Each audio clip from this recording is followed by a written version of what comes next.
Menstrual leave বাধ্যতামূলক করলে উল্টে মহিলাদেরই ক্ষতি হতে পারে, এমন মন্তব্য করলো ভারতের সুপ্রিম কোর্ট। চলুন দেখে নেওয়া যাক। ভারতে পিরিয়ডস এর সময় বাধ্যতামূলক ছুটি দেওয়া হবে কিনা এই বিতর্কে বড় মন্তব্য করলো ভারতের সুপ্রিম কোর্ট। একটি পাবলিক ইন্টারেস্ট লিটিগেশন বা PIL এ দাবি করা হয়েছিল দেশের সব কর্মক্ষেত্র এবং শিক্ষা প্রতিষ্ঠান মহিলাদের জন্য বাধ্যতামূলক মাসিক ছুটি চালু করতে হবে। এই মামলার শুনানির সময় সুপ্রিম কোর্টের বেঞ্চ গুরুত্বপূর্ণ পর্যবেক্ষণ করে জানায়, মেনস্ট্রুয়াল লিভ আইন করে বাধ্যতামূলক করলে তা উল্টে মহিলাদের চাকরির সুযোগ কমিয়ে দিতে পারে। কোর্টের মতে যদি প্রতি মাসে নির্দিষ্ট ছুটি বাধ্যতামূলক হয়ে যায় তাহলে অনেক নিয়োগকর্তা বা কোম্পানি মহিলাদের নিয়োগ নিতে দ্বিধায় পড়তে পারে, কারণ তাদের মনে হতে পারে মহিলা কর্মীদের জন্য অতিরিক্ত ছুটি মানে কাজের ধারাবাহিকতায় প্রভাব পড়তে পারে। এখানেই কোর্টের বড় আশঙ্কা, এই বাধ্যতামূলক নিয়ম নারীদের বিরুদ্ধে হায়ারিং বায়াস তৈরি করতে পারে, অর্থাৎ চাকরির ক্ষেত্রে মহিলারা পিছিয়ে পড়তে পারেন।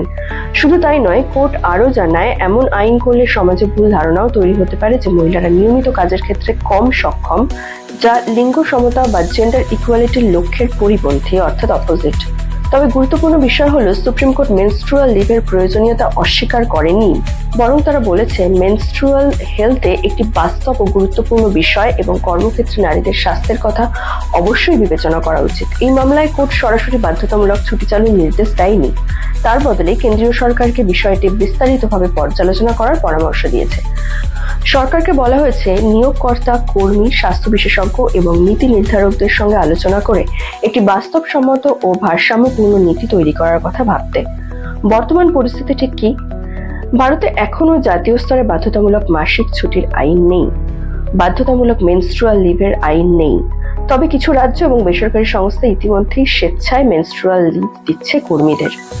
বিশ্বের কিছু দেশ যেমন জাপান, দক্ষিণ কোরিয়া ও ইন্দোনেশিয়া ইতিমধ্যে মেনস্ট্রুয়াল লিভের ব্যবস্থা চালু করেছে, যদিও সেই ব্যবস্থার কার্যকারিতা নিয়েও নানা বিতর্ক রয়েছে।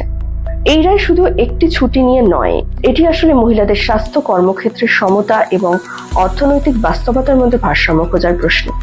একদিকে রয়েছে মহিলাদের শারীরিক স্বাস্থ্যের প্রয়োজন, অন্যদিকে রয়েছে চাকরির সুযোগ ও কর্মক্ষেত্রের সমান অধিকার বজায় রাখার চ্যালেঞ্জ। এই কারণে বিষয়টি এখন দেশের সবচেয়ে বড় সামাজিক ও কর্মক্ষেত্রের বিতর্কগুলোর একটি হয়ে উঠেছে।